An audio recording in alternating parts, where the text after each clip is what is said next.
ഈ തിളയ്ക്കുന്ന സാധനം എന്താണെന്നറിയോ? നമ്മുടെ ക്രാബില്ലേ, ക്രാബ്, അത് വെച്ച് ഉണ്ടാക്കിയ രസമാണ്.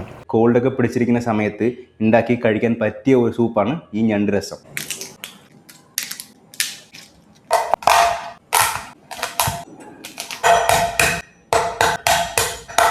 മിക്സി ജാറിനകത്ത് വെളുത്തുള്ളി, പച്ചമുളക്, ചെറുള്ളി, ഇഞ്ചി, തക്കോളം, സാദാ ജീരകം, കുരുമുളക്, മല്ലി, പച്ചമല്ലി എല്ലാം കൂടി ക്രഷ് ചെയ്ത് മാറ്റി വയ്ക്കാം.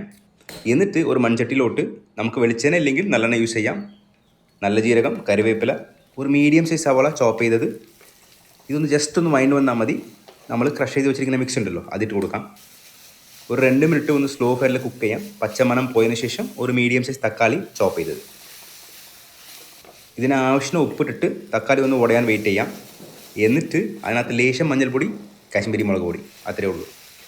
ഇതിൻ്റെ പച്ച സ്മെൽ പോയതിന് ശേഷം നമ്മൾ ക്ലീൻ ചെയ്ത് ക്രഷ് ചെയ്ത് വെച്ചിരിക്കുന്ന ക്രാബ് ഞണ്ടിട്ട് കൊടുക്കാം. എന്നിട്ട് ഒരു 2-3 മിനിറ്റ്സ് ഒന്ന് കുക്ക് ചെയ്യണം. ഈ ഷെല്ലുണ്ടല്ലോ, അതിൻ്റെ കളറൊന്ന് മാറണം. നമുക്ക് റോസ്റ്റ് ചെയ്തെടുക്കാം. എന്നിട്ട് ഒരു 400 ml അല്ലെങ്കിൽ 500 ml വെള്ളം ഒഴിച്ച് നമുക്ക് റെഡ്യൂസ് ആവാൻ വയ്ക്കാം. ഒരു 10-12 മിനിറ്റ് നന്നായിട്ട് തിളയ്ക്കണം. എന്നിട്ട് ഉപ്പ് ചെക്ക് ചെയ്തിട്ട് ആവശ്യത്തിൻ്റെ മാത്രം ഉപ്പിട്ടാൽ മതി. ഫിനിഷ് ചെയ്യാൻ വേണ്ടി ചോപ്പ് ചെയ്ത മല്ലിയില. അത്രയേ ഉള്ളൂ, നമ്മളുടെ ഞണ്ട് രസം റെഡിയാണ്.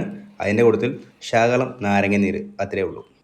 ഈ ഞണ്ട് രസം എന്തായാലും ഒന്ന് ഉണ്ടാക്കി നോക്കണേ. പിന്നെ ഞാൻ എപ്പോഴും പറഞ്ഞത് തന്നെയാണ്, everybody can cook and everybody has to cook.